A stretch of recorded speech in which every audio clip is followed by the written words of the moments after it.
It would be very proper if the Honourable Minister of Finance is not also moved the motion to suspend the rules.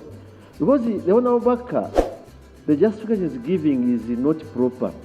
After having passed the UPDF bill in one day, what is the justification you can't again? be the right person. Honourable Baka, just remind me, what did the Honourable Baka say? That there is no time and there is urgency. And I don't agree with him, but to be proper. How is that related to the UPDF? Yeah, the way he rushed it, what he did, so filthy, and he cannot be the person. Even after having met him on the veranda, I asked him to present my issues. He gave me the date of Monday, but he brought the bill the following day. Thank you. It doesn't look nice. It looks ugly before us. There is an order. The issue that the minister has presented and what Baka has subsequently added to, we have the Minister of Finance with a number of ministers, and this budget is now coming to 12 months. The minister should have given a justification why there was a delay in the planning. So is it procedurally right? And we needed this to come before the appropriation. Yes, because this one we approved the expenditure side, and we also assumed the government had made the relevant sources of the funds. So when you come here and you are going to bring your own, when we are actually closing today, it means the Article 90 of the Constitution will not be complied with. So the government makes Parliament actually look as if they are not doing their work. A loan of 70% is non-constitutional. It is actually commercial loan. So we would appeal to the government, to the minister, to give us justification as to why Parliament must be rushed. We agree we can suspend the rules, but we need to have it on Hansard. Why government can bring a loan that is commercial to support a budget that is ending in 30 years? No, the budget is ending. That is agreeable. But there is no money. But there is no money. Yes. So can we agree that since we don't have money, nobody should be paid salary? No, we should stop working on the roads. We should. That's what the minister is saying. No, we are on that we need money to finish all the obligations that we have to meet. Right, Honorable, you are right. We are on the question of planning. That's the ministry responsible for economic planning. So do they plan? Okay. Because if they plan, they should have Whip. come and give us sufficient time. Government Chief Whip. Right Honorable Speaker, I thank you for this opportunity. Right Honorable Speaker, before my committee is one of the reports on our debt management. You are speaking to a minister who has undispersed money borrowed 16 trillion. It is lying out there, borrowed, we are paying interest, this money, 16 trillion. It lies out there, borrowed. Is it undisbursed or unutilized? I'm coming. That is money undispersed. We have 222 billion of Ugandan shillings in Bank of Uganda that is dispatched and unutilized. I've looked at both the Uganda shilling and the dollar account in the Bank of Uganda.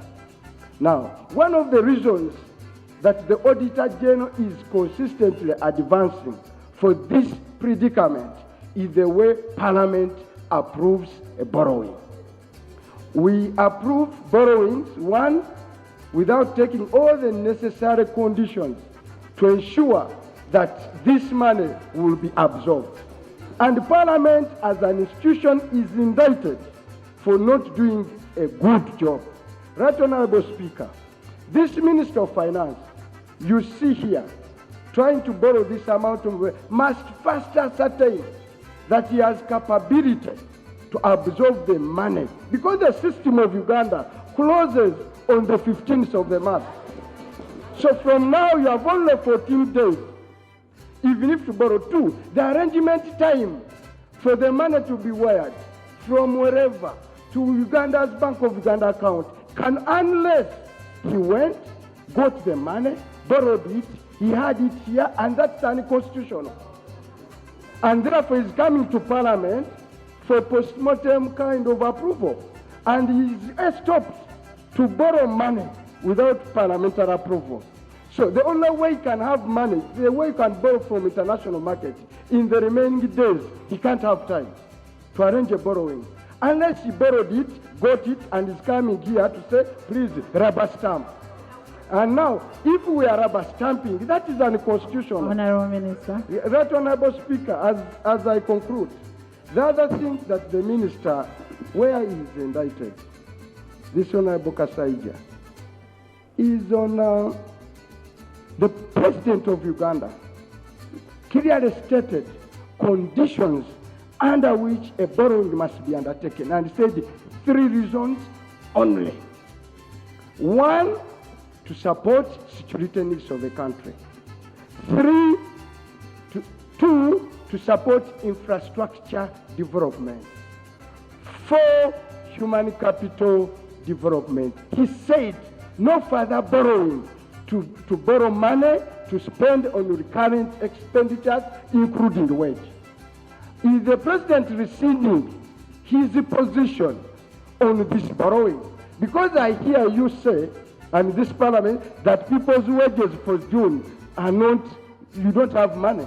The President said you can't borrow to pay wage. Who said that? That's the argument I've been getting. And that's the Minister. Now, for general support, we want the Minister to come here and say, this whole money, item by item, will go to defense, infrastructure, and human capital development. But generally, for budget expenditure, is recurrent. And for how long shall we borrow money to eat? Budget expenditure is both recurrent and development. Yes, but that's what I'm saying. But borrowing can only be for development. So is this Minister today a very serious gentleman? Muzee is a very serious gentleman. Honorable Kivumbi, I don't know whether some of us here have done business. You can rear goats, but you need money. You can take a service or a good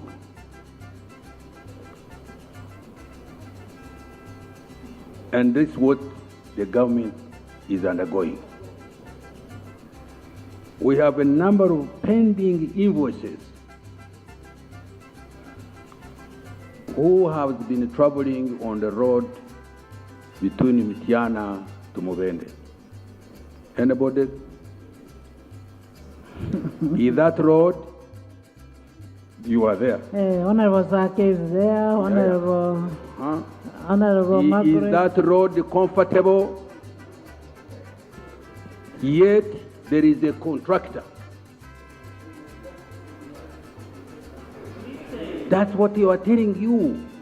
Yes, I failed to pay him because I did not have the resources. So now the year is ending. The supplier, the debtors are demanding for the money. So really, Honorable Kivumbi, it is not money which we have cham. No, this money is... Actually, the contractor is on the road. He has been there on the road. We need it to be, he has to be paid. And we do not want to carry it to the next financial year when the opportunity is available.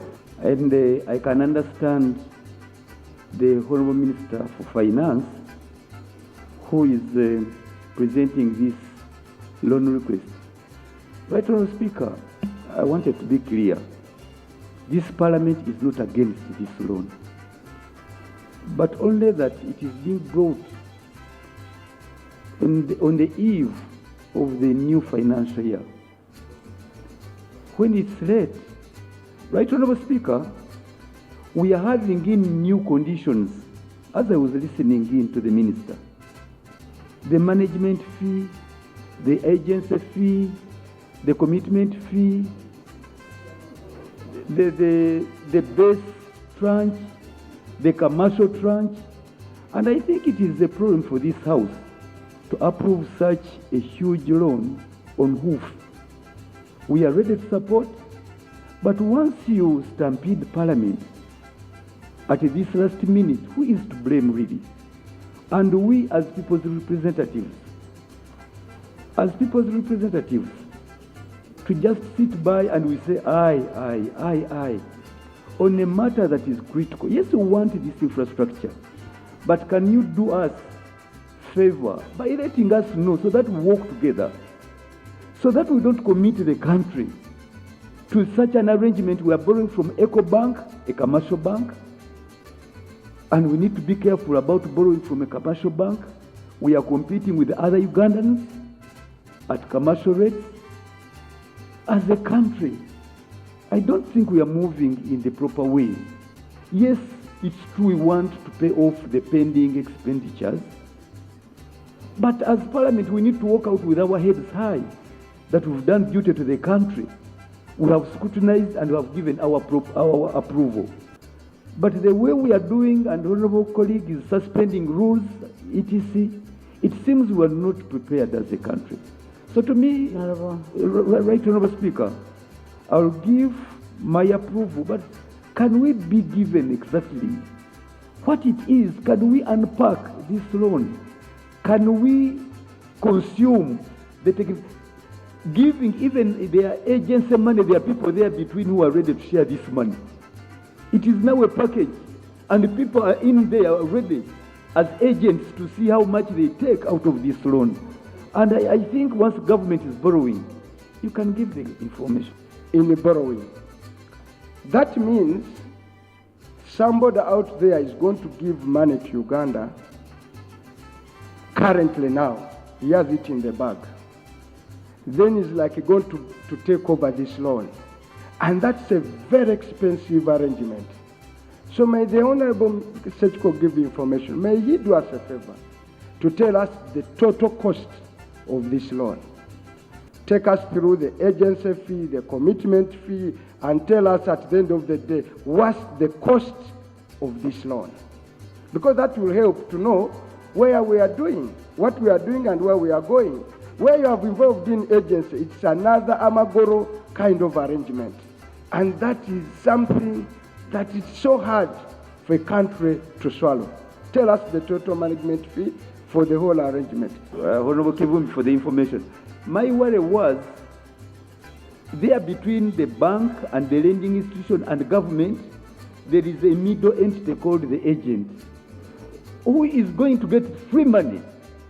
But as an agency, is there to arrange the money and to carry away part of this money. That's why, right, Honorable Speaker, you put it to the ministers to tell us why are they packaging this entire thing together, and for us, without giving us opportunity to look into what we are going to spend and incur as a country. Elsewhere, Madam Speaker, we are ready. We want that road, the Mitiana Mvende road, we wanted it yesterday. But at what cost are we doing this? And that's where my issue is. Thank you. Why are we coming now with this borrowing? There are basically two reasons why we are coming now when we are hardly 1 month to the end of the financial year. One is that we have had prolonged and protracted negotiations with the banks we are borrowing from in order for us to reach the terms and conditions read by the minister. Two is that, Right Honorable Speaker, we approved supplementary schedule number 3 on 12th of March 2025 by this House. And part of this funding will also go into funding supplementary schedule number 3 that was approved by this House. I beg to give this information because all these are subject to the approval of Parliament. Thank you. Let me clarify. Let me again go to Muvende Road, because there are so many roads. If my colleague, the minister in charge of roads, would be here, he would tell you. Me, I'm telling you Muvende because Muvende leads me to my home. Yes. Now,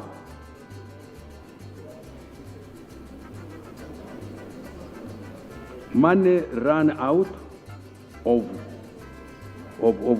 that project? Specifics we can give, but I will tell you that the trend itself.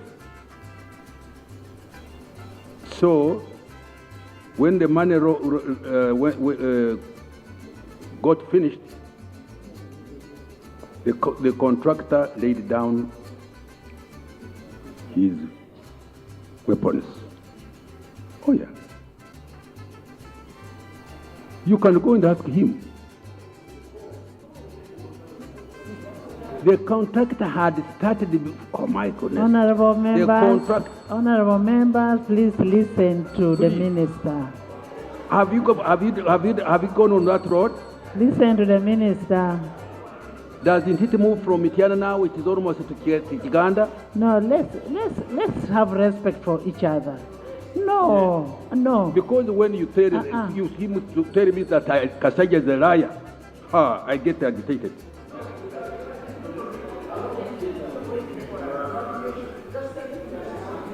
Tell me how I have right.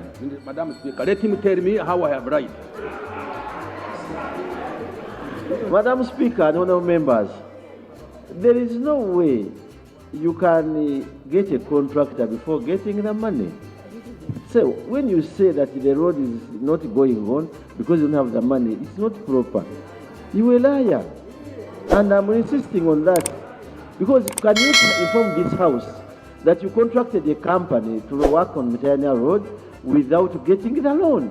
You first get the money, you pass the loan, then you go for the process of getting the contractor. So why are you a liar?